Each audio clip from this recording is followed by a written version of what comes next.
করছেন আপনি আমাকে ভালোবেসে? আপনি আমাকে ভালোবাসেন যে বললেন, আমার ভালোবেসে রাস্তায় নামাইলেন কেন? কেন ওরা ফিরে ফেলাই দিলেন? একবার চিন্তা করছেন এই মেয়ের অবস্থা কি হইব? একবার চিন্তা করে দেখছেন এই মেয়ের কি হইব? এই মেয়ের দুইটা কলঙ্ক লেগে গেছে জীবনে। এই দুইটা কলঙ্কের দায়ভার কে নিছে? আমার বাপ মা নিছে। আমার বাপ মা তো কোনো অন্যায় করেনি আপনার লগে। আমার মা আপনারা কি করছে কোন? আপনি আমার মান নামে যে বদনামটা দিলেন কি করছে? আপনারা তো তিন বেলা। একজন স্ত্রী তার স্বামীকে পৃথিবীর সবচেয়ে নিকৃষ্ট ব্যক্তি বলতে পারে যে কারণে, সেটি হচ্ছে যে শর্মিলার স্বামী আলম হাসান তাকে যে সে পৃথিবীর সবচেয়ে খারাপ ব্যক্তি বলে আখ্যা দিল কেন জানেন? এনার পিছনে অনেক ব্যাখ্যা রয়েছে। তো আমি আপনাদেরকে এই ভিডিওতে একটা শর্টকাটভাবে একটা বিষয় জানাচ্ছি যে আলম হাসান শর্মিলাকে তার লাইফ থেকে সরানোর জন্য যে একটা প্ল্যান পরিকল্পনা করে কাজটা করেছিল সেটা কিন্তু শর্মিলা পাশ করেছে লাইভে এসে।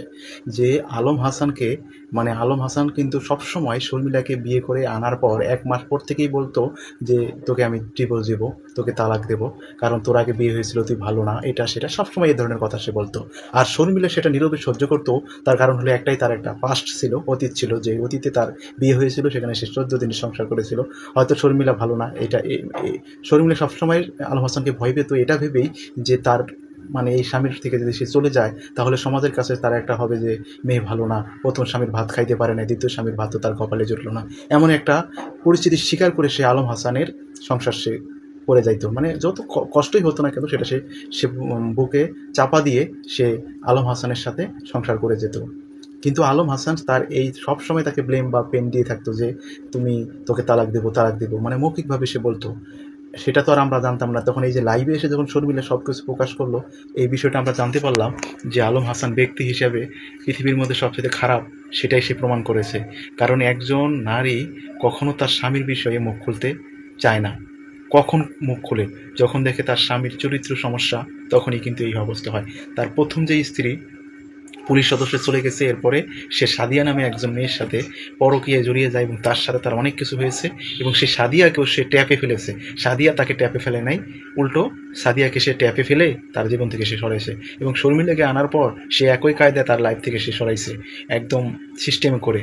কারণ শর্মিলার দোষ শুধুমাত্র ছোটোখাটো একটা ঝগড়া হয়েছিল রমজান, 15 রমজান, সেই ছোটোখাটো ঝগড়া থেকেই তাদের এই বিবাহ বিচ্ছেদ পর্যন্ত সংসারটা শেষ হয়ে যায়। কারণ একটাই, কারণ শর্মিলাকে তার লাইফ থেকে সে সরাবে। শর্মিলা দিয়ে এখন তার ভিডিওতে ফেসবুকে ইনকাম নাই, এমন কথাই শর্মিলা বলছে লাইভে যে ফেসবুকে ইনকাম কমে গেছে, তার মাথা নষ্ট হয়ে গেছে। আমরা জানি এখন ফেসবুকে রিলস থেকে কোনো ইনকাম হচ্ছে না, বা ভিডিও থেকেও প্রায় 1 মিলিয়ন ভিউজ হলেও সেখান থেকে প্রায় $2 আসতেছে, মাত্র 200 টাকা। 1 মিলিয়ন তো আর মুখের কথা না, 1 মিলিয়ন ভিউ অনেক ব্যাপার স্যাপার। তো আলম হাসান ভাইয়ের মাথা নষ্ট হয়ে গেছে যে শর্মিলাকে তার লাইভ থেকে সরাইলো এবং ট্রেন্ডিংয়ে আসলো, দুধ দিয়ে গোসল করলো। এত কিছু করার তো দরকার ছিল না। সে কি এমন অপরাধ করছে যে তার কারণে দুধ দিয়ে গোসল করা লাগবে? তো আলম হাসান ভাইয়ের যে চরিত্র কতটাই ভালো, সেটা প্রথম স্ত্রী এবং সাদিয়া এবং শর্মিলা চলে গেল। কিন্তু শর্মিলা একটা ভয়ই ছিল যে আমার প্রথম স্বামীর সাথে আমার সংসার হয়নি, দ্বিতীয় স্বামীর সাথে যদি সংসার না হয়, একটু সামান্য একটা কারণেই সে তার লাইফ থেকে সে সরিয়ে দিল শর্মিলাকে। তো আলম হাসান ভাইকে এখনও বলবো, সময় আছে, আপনি ভালো হয়ে যান আর শর্মিলাকে নিয়ে সংসার করে খান।